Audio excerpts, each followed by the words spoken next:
ഇഞ്ചിയും പച്ചമുളകും ഒക്കെ അരിഞ്ഞിട്ടിട്ടുണ്ട് ഇഡലിക്ക്. നമുക്കിനി മാവ് കോരി ഒഴിച്ചു കൊടുക്കാം. നമുക്കിത് ഒഴിക്കാം കേട്ടോ. കുറേശ്ശെ ഒഴിക്കാം. ഒഴിച്ചതിന് ശേഷം നമുക്ക് ഈ തട്ടും കൂടി വെച്ച് അടുപ്പിരുന്ന് ഗ്യാസ് വെച്ചാൽ അത് വെന്തോളും. എല്ലാം വെച്ച് രാവിലത്തെ കാപ്പി ഇഡ്ഡലിയും സാമ്പാറും ആക്കാം കേട്ടോ. 5 മണിയായതേ ഉള്ളൂ ഇവിടെ. നമുക്ക് അടച്ചു കൊടുക്കാം കേട്ടോ. അപ്പോൾ വേവട്ടെ. സാമ്പാറിനകത്ത് ഊത്തിട്ട് വെക്കാം. ഓക്കെ. ഇഡ്ഡലിക്ക് ഇച്ചിരി വെള്ളം കുടഞ്ഞു കേട്ടോ. ഇതാണെങ്കിൽ മുളക് പൊടി, കായം, മല്ലിപ്പൊടി എല്ലാം കൂടി ഒഴിച്ച് ഞാനത് ഇളക്കിയതാണ് കേട്ടോ. ഇച്ചിരി ഒന്ന് മൂത്തുകൂടി മുളക് പൊടി ശ്രദ്ധിച്ചില്ല. അതിൽ അരപ്പൊക്കെ ഇതിൽ ചേർത്ത് കേട്ടോ. നമുക്ക് തീ എത്തിച്ചു കൊടുക്കാം കേട്ടോ. പറ്റി വരണം കേട്ടോ. ഇനി കടുവും കൂടി കേട്ടാൽ സാമ്പാറുമായി. ഇഡ്ഡലി ഉണ്ടാക്കി. ഇനി വെണ്ടയ്ക്ക മെഴുക്ക് വരട്ടാം. പിന്നെ നൊത്തോലിയുണ്ട്. ആ നൊത്തോലി നമുക്ക് കൂട്ടാൻ വെച്ച് പൊരിച്ച് നൊത്തോലി തോരൻ. അങ്ങനെ ഇന്നത്തെ എന്തൊക്കെയാണ് നമുക്ക് പെട്ടെന്ന് പോയി വേവിക്കാം. പെട്ടെന്ന് മീൻ നൊത്തോലി നുള്ളി കഴിയപ്പോൾ എത്രയുണ്ട്. നമുക്കിതിൽ നിന്ന് കുറച്ചെടുത്ത് മീൻ കറി വയ്ക്കാം, കുറച്ച് പൊരിക്കാം, കുറച്ച് തോരൻ വയ്ക്കാം. ഓക്കെ. മുളക് പൊടി മഞ്ഞൾപ്പൊടി ഇട്ട് കേട്ടോ. നമുക്കൊന്ന് ഇളക്കി കൊടുക്കാം. വെണ്ടയ്ക്കൊക്കെ മൂപ്പിച്ചെടുക്കാം. അങ്ങനെ ഇന്നത്തെ ദിവസം വെണ്ടയ്ക്ക മെഴുക്ക് വരട്ടിയാക്കാം. വേണമെന്നവർക്ക് ഇച്ചിരി വേണമെങ്കിൽ തോനെ ഇട്ട് കൊടുക്കാം. എനിക്ക് ഇത്തിരി മതി കേട്ടോ മുളക് പൊടിയൊക്കെ. അതവിടെ കിടന്ന് ഒന്നും കൂടി അതിൻ്റെ ഒന്ന് പറ്റട്ടെ കേട്ടോ. ഒന്നും കറി പറ്റിയണ്ട. നല്ല അടിപൊളി കറി. ഉപ്പ് നോക്കിയപ്പോട്ടാ അടിപൊളി. മീൻ പൊരിയുന്നു.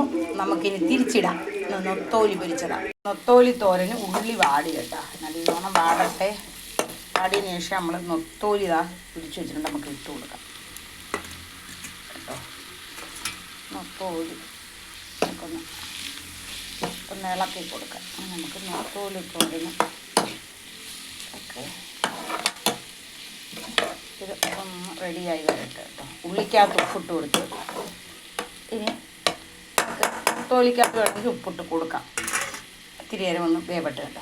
നമുക്ക് തോരൻ അരച്ച് വെച്ചിട്ടുണ്ട്. നൊത്തോലി തോരൻ. അത് നമുക്കത് ഇട്ട് കൊടുക്കാം കേട്ടോ. നമുക്ക് അരപ്പ് തട്ടി കൊടുക്കാം കേട്ടോ. വേവട്ടെ.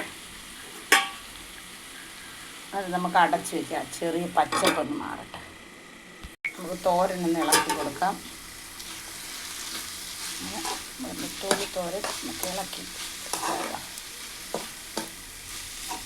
നൊത്തോലി തോരൻ റെഡിയായി. അങ്ങനെ നമ്മളിന്ന് നൊത്തോലിയുണ്ട്. നൊത്തോലി പുളിഞ്ചിക്ക ഇട്ട് കറി വെച്ച് പൊരിച്ച് തോരൻ വെച്ച് അങ്ങനെ 3 ഐറ്റം ഇന്ന് നൊത്തോലിയുണ്ട് നമ്മളുണ്ടാക്കി. ഉപ്പൊക്കെ ഉണ്ട് കേട്ടോ. നിങ്ങൾ വയ്ക്കുമ്പോൾ ഉപ്പൊക്കെ നോക്കണം കേട്ടോ.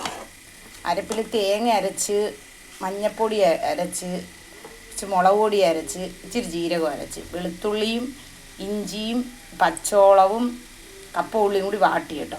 എന്നിട്ടാണ് നമ്മൾ നൊത്തോലി അതിൽ തട്ടിയിട്ട് കൊടുത്തത്. മുള്ള് കളഞ്ഞ നൊത്തോലിയാണ് കേട്ടോ. മുള്ള് എടുത്തിട്ട് പുളിഞ്ചിക്ക ഇട്ട് വെച്ച നൊത്തോലിക്കറിയാണ്. തക്കാളിയും പച്ചമുളകും ഒക്കെ ഇട്ട് വെച്ച നൊത്തോലിക്കറിയാണ്. പിന്നെ ചിക്കൻ തലേന്നത്തത് ചൂടാക്കിയതാണ്. പിന്നെ വെണ്ടയ്ക്ക മെഴുക്ക് വരട്ടി, പിന്നെ നൊത്തോലി തോരൻ, പിന്നെ നൊത്തോലി പൊരിച്ച്,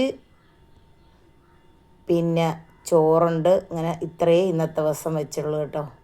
ഇന്നത്തെ ഉച്ചക്കത്തെ ഊണ് റെഡിയായി. എല്ലാവരും ഉണ്ണാൻ വരി. പിന്നെ നമ്മുടെ അടിപൊളി ഒരു ഊണാണ്.